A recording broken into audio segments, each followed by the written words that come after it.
This is a medieval combat video review of the SCA Outlands Kingdom of the Outlands Crown Final Tournament. This happened in spring of 2018. It's the biggest tournament in that area. And in this case, it is Duke Béla Kós on the right and Duke Walrick de Blakeney on the left. I apologize in advance if I've got any of the pronunciations wrong. I'm not from the Outlands, and I don't know that I know these fellows. So there might be some traditions, customs, behaviors that I'm not quite used to. But first, what is SCA Crown Tournament? Basically, after a hard day of fighting, these two were selected as the finalists to determine who the next king will be in the Outlands and will crown his consort the next queen. And being king and queen is a big deal. You basically run the whole area. There's a lot of responsibility to it. So it's a pretty important bout. Both of these fellows are dukes, so they've already been king of a kingdom in the SCA at least twice each. So very top tier fighters. SCA combat is full speed, full contact. Full speed, full power, partial contact. So you're not allowed to punch each other with your shield edges or with parts of your weapon that are not meant for striking. No kicking, biting, spitting, anything like that, and there's no grappling. However, you are allowed body-to-body contact and things like that. A single hard blow to the head or body will end the fight for you. A hard blow to the arm or leg will disable the use of that limb. And you're invulnerable from the knees down and hands up. There are a few other rules that you can find, but those are the basics. And this is going to be the best 2 out of 3 for this match. So, and I'll include a link to the video that this is pulled from below. So what we're going to do is go through, break down some of the shot mechanics. I'll do my best to sort of explain what I think might be going through the fighters' heads. And, I'll probably miss some details. So if you have any input, any insight, if you know these fighters, anything like that, feel free to leave comments below, and that'll really contribute to the conversation. So what do we know right off the bat about these guys? First off, they're both right-handed, or at least they're fighting with their swords in the right hand. They're fighting single-handed swords of roughly the same length. They both have thrusting tips, which means they can stab with their swords. Duke Walrick has what's called a heater shield strapped to his arm. It's quite a strong shield style, and it's a large shield, so it provides pretty good defense, but no offensive capabilities. Duke Béla is fighting with a spear in his left hand, or perhaps what you might call, in certain cultures, a madu, because it's a spear that's sharp on the top and bottom, with thrusting tips he can stab with, and it's also got a little bit of a shield over the hand. So that little shield offers some defense. You might consider that to be just hand protection, like the basket on a sword, so it's just imaginary, it's not really there. Or you might actually think it's a shield with a spear behind it. That sort of depends on Duke Béla's interpretation. Different folks who fight with that offhand spear style have different, they say they're recreating different things. Just like all the guys fighting with basket hilts on their broadswords often say, like, no, I've got a broadsword, it's not a Shianova, if I pronounce that right, Russian sword with a basket hilt, and it's not a 18th century Scottish claymore with a basket hilt. It's a typical cruciform sword that just has hand protection on it. So that's really the same thing there. So basically his hand's invulnerable behind that spear. That style, obviously, you're losing a lot of defense in terms of the fact that that spear is very narrow. But it's actually fairly tall. It goes basically from his head to his knee or a little bit longer. So in a surprising way, it's actually a pretty good defensive style, and then you can also stab with it. Primary stabbing is done with the bottom end of the spear, but there's the opportunity to stab with the top end of the spear as well. So let's take a look at this fight. I'll do my best to break it down in a way that makes sense. And the other thing to point out is it's honorable combat. So these gentlemen almost certainly know each other. There's a lot of respect, camaraderie, and friendship that goes into most of these fights. And obviously, there's a bunch of folks watching from inside the field. The fellows that you see with the striped staffs or that sword there, they're there for safety. They don't decide who's won or lost. It's up to each person fighting to decide that they've lost. And we go through a process of calibration to determine what kind of blow we think would be effective through our armor. So let's take a look at the first. We'll take a look at the first fight, and then we'll break it down. Also, I love having drummers while fighting. That's so cool. So we can see that Duke Béla is going to stab for that right thigh on Walrick. Walrick is looking for the opportunity to get in. and a beautiful little feint and a shot to the head. So pretty quick little exchange. Let's take a look and we'll break it down sort of painstakingly. We'll start by going in, I think we start right about, start about here. So here we can see actually a pretty good over-the-shoulder view from Duke Béla. There's this target right here. If he can get that to stick, which is a little tricky with fabric over the leg armor, if he can stab straight into the top of that thigh hard, then his opponent will have to fight from his knees. His opponent has a pretty good defense. The hand's invulnerable, so that's protecting that side of the head. The sword is protecting there. And then obviously the shield edges are providing a lot of protection as well. So there's not a lot to aim at here at this distance, right? So that stab to the leg is one thing. The other thing to note is Duke Walrick is fighting with his right leg forward, which gives him the advantage of reach with his sword, but it also exposes that leg to a stab that we've been talking about. That's actually not such a bad thing, because if Duke Walrick steps in, he actually steps in with his left foot at this point, which moves that target a little bit further away. So in other words, when someone's fighting sword leg back, when they step forward, that sword leg comes forward, and that's often when a spear fighter will stab them. So he's already offered that opportunity to stab it. Him moving in is not going to make it worse, and he's already planted and ready to defend. He hasn't kicked that shield over very far to protect against it. I think he's counting on his reflexes to defend. So we'll watch this in slow motion as he defeats a couple. So there's that first thrust. I don't know that that's necessarily a real threat. It's probably just looking to see if he's going to, give up the face or how he responds.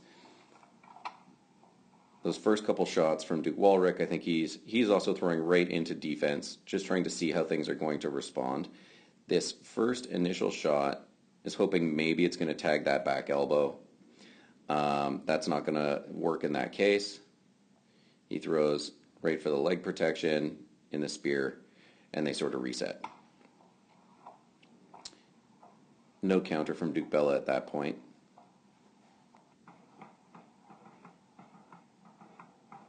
And here, all of a sudden, back in range, that spear tip comes forward again.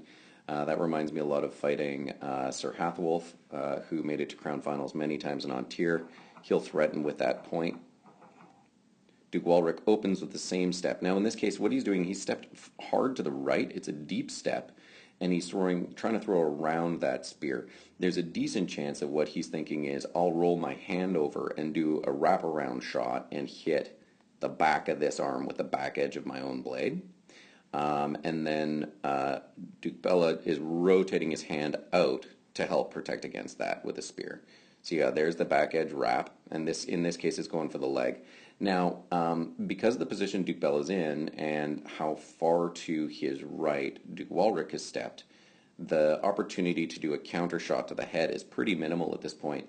Duke Béla would have to throw across his own body. Duke Walrick's low enough under the edge of his shield. It's a relatively low percentage shot, although a bit open. He doesn't take it, they reset. Here we see an attempted stab at that leg with the step, and it just skips off. That's one of the challenges with fabric. And Duke Walrick moves his leg a little bit out of the way. You can see that little step forward changes the angle. Now here, there's potentially, they're actually at longer distance than it looks, but there's potentially the opportunity for a counter stab from Duke Walrick if he moves his blade this way a little bit, this way a little less than that, and then stabs straight down, or goes for a vertical shot down in between Duke Béla's weapons.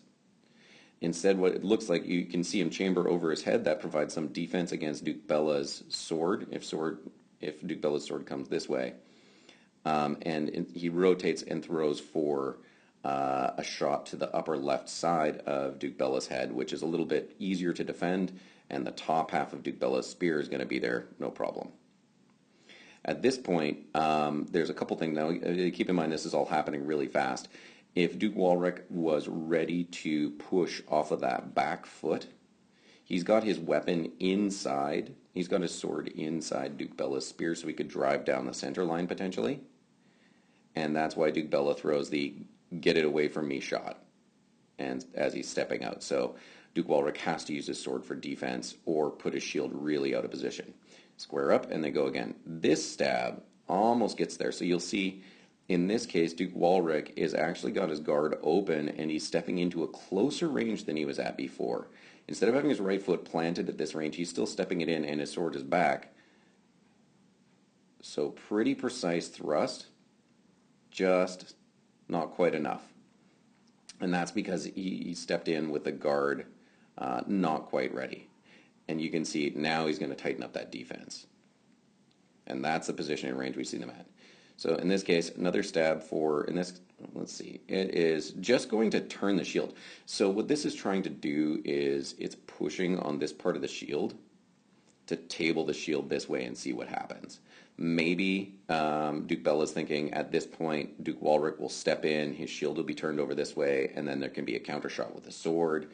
He's basically just pushing against, that's basically the back of Duke Walrick's hand there behind the shield.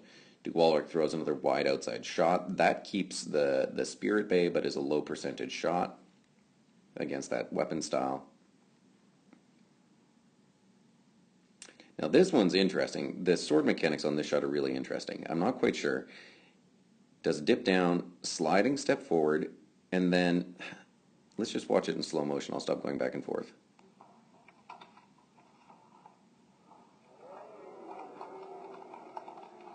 Right? I have trouble tracking what shot that's going to be, and I think that's precisely what happens to Duke Béla here.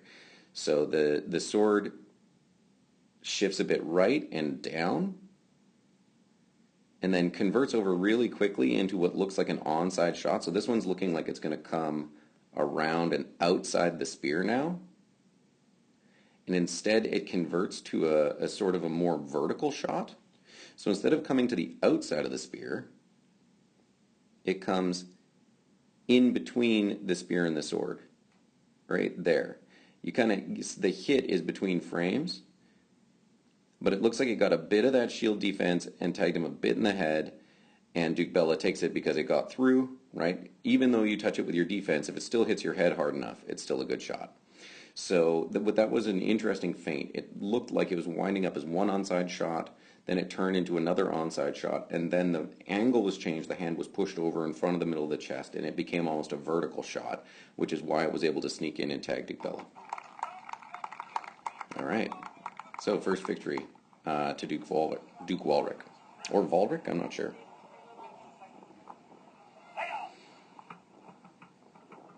Okay, squaring up, same range, same stances. There, Duke Walrick's trying to counterpunch when the face thrust comes in, but Duke Béla is able to get the sword down. He wants that quick kill to the face. 3 of those. And there we see another laser-precise counter shot. And it's because the thrust threat earlier that the head came open. Okay, so we go back, and we're just going to step through this the same. We've seen a lot of these shots before, so I'm going to move relatively quickly through them. That thrust is close, but not quite. Also, look at the angle it ends up at, so it's kind of almost twisted. The fact that it's twisted like that, as opposed to, say, down at this angle, is why Duke Walrick sees this opening here, and he's like, maybe I can go for it. But Duke Béla is able to get the tip of that down really quick. Look, just in time.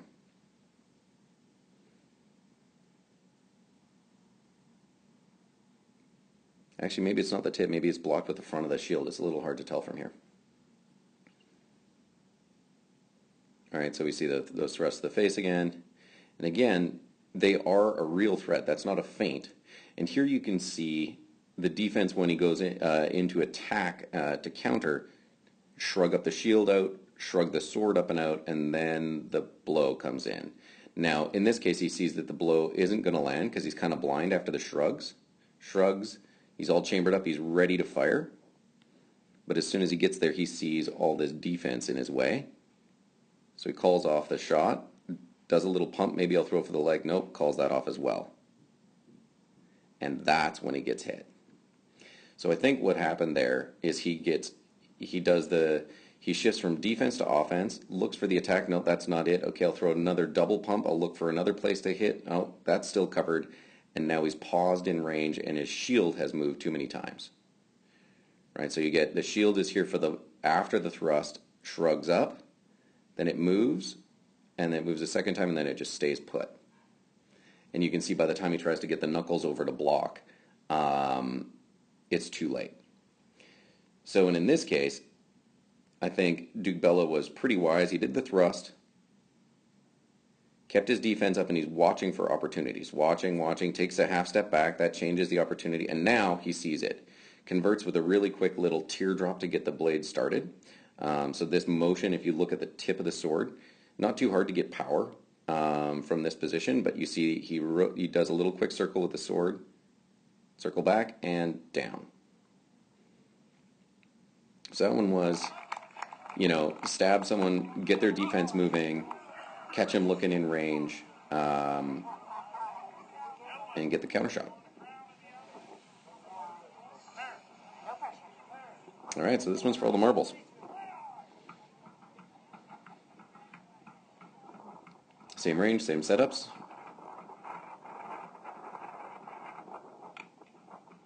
Same opening attacks. Going for that wrap around the edge. That one just skipped off, you can see. So it was a counter shot, but, with Duke Walrick tipping his head and all the defense there, didn't quite connect. That shot you see was the same one that, or similar to the one that ended the first fight, but didn't quite connect enough there. There's an offside leg. First time we see that shot, it might have touched a bit.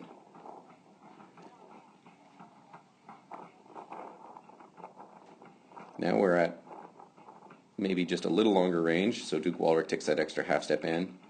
There's an offside leg again. Now we're seeing combos and the killing blow. So let's take a look through that real quick again. All right. So we're going to see more of what we've seen before. Right? Here's that wrap again. No, this time it's onside. It's a wrap after all. He converts that really fast. Foredge, rolling back edge. So he's definitely going for the back of that thigh, but it's relatively easy for Duke Béla to roll that out. He is taking a step back as he does it, though, because I think he sees that as a really deep wrap threat.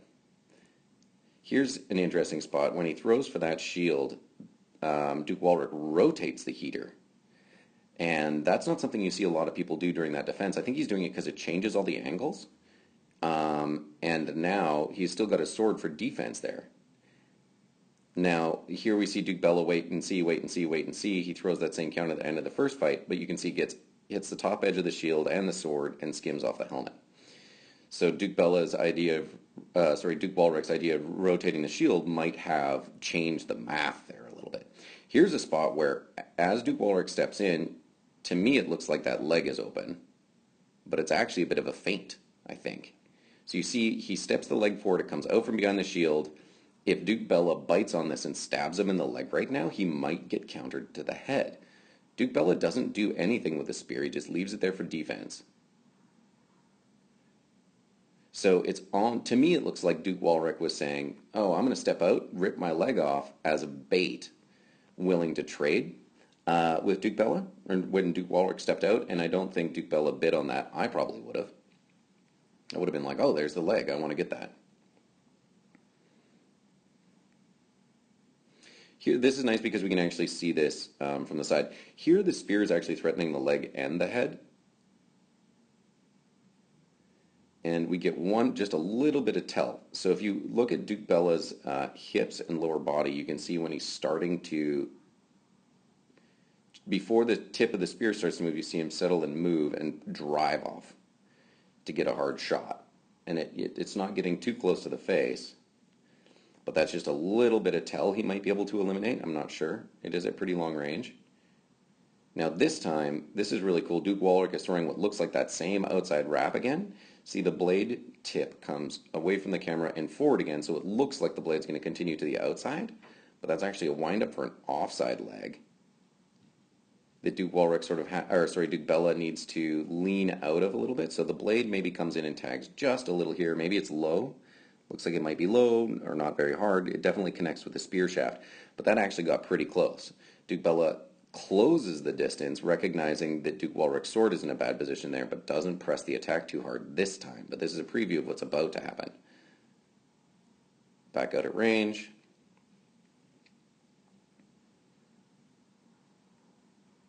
This one gets pretty close. Hits the top of the shield, I think. close to the face. Still a lethal threat at any time.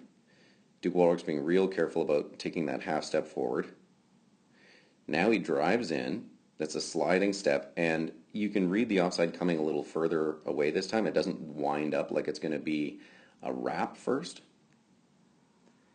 And Duke Béla, having just been through this, decides, this time I'm not letting you get away, closes. Not a lot of people expecting. You can see he gets a good body lean on that close. He's got his sword high for defense. He's got his spear blade pressed forward, maintaining contact with his opponent's weapon, and also he's still not really in real wrap danger at this point. Duke Walrick throws sort of a high offside coming in flat. That's probably to tie up the sword more than it's to really attempt a blow. Now, at this point, Duke Béla's in too close to use the bottom half of his spear, but he's closed range really well, and you can see he's still doing that push my offense forward. That's also my defense. That's forward and high, and I'm watching. He's not throwing a bunch of blows as he comes in. Duke Walrick throws the wrap. That's covered by the spear, and you see Duke Béla's sword come over. It looks like a double defense, but he's actually fairly wound up to throw for the onside head at this point. So if Duke Walrick drops his shield, that sword is going to uncork into the head. And all of that is a bit of a threat because a fake threat because there's the real killing blow. So you see that threat I'm talking about, the sword hangs down. If Walrick drops his shield or moves it too much, his head is open to the counter shot from the sword. And at this point, look what happens here. The sword is in front of the top of the spear, making it so the top of the spear can't be much of a threat, right? But as soon as the sword steps away from that and up, it looks like it's a blow that's going to come down into this quadrant, but what he's really done is cleared the tip of the spear, so the spear can stab in around the other side of the shield. So he's making two threats. He's making a threat up here, and he's making a threat here. And this one, the second threat, is sneaky and secret. Jacks right in there to the face, which doesn't have to be hard. And you can see Duke Béla is not letting up on the charge. Duke Walrick's even taken a step a little bit offline. But Duke Béla was kind of planning to close the distance and get that stab in the whole time. And then, I think, probably one of the best tournament deaths I've ever seen. Epic. Now, there's one thing here. I'm not sure. It's probably a little different in different kingdoms, but we've got the marshals are declaring the victor before talking to the fighters. So that's probably, I mean, it looks pretty clear. It looks like both people are satisfied. In some kingdoms, the marshals talk to the fighters to make sure that they didn't have any unanswered questions or anything like that before declaring the tournament victor. But there we go. New prince and princess of the Outlands. What a cool fight. I'd really like to talk with both these fighters to understand if I did, in fact, get their headspace right. But congratulations to their highnesses, and thank you very much for watching the video. If you have any feedback or questions, if you've got any input, if you think you've got any other fights that you think would be worth breaking down, be it SEA Armored Combat, Rapier, HEMA, WMA, ACL, HMB, any other acronym, if it's period combat, let me know, and I'll do my best to break it down. Thanks.